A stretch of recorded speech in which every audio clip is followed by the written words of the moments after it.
Morning. সকাল সকাল চলে এলাম রান্না করতে। আর এই দেখো আমি সব মশলা পেস্ট করেছি। আর আজকে একটা আমার খুব প্রিয় জিনিস রান্না হবে, জানি না তোমরা কে কে খাও, আমি তো খেতে খুব ভালোবাসি। তো এই দেখো মাছের ডিম। তো ট্যাংরা মাছের ডিম কে কে খেতে ভালোবাসো, দেখো কত বড় বড় ডিমের ছড়াগুলো নিয়ে এসছে।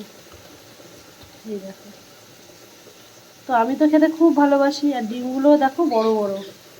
তো তোমরা কে কে খেতে ভালোবাসো কমেন্ট করে জানাও, আমার কিন্তু খুব প্রিয়।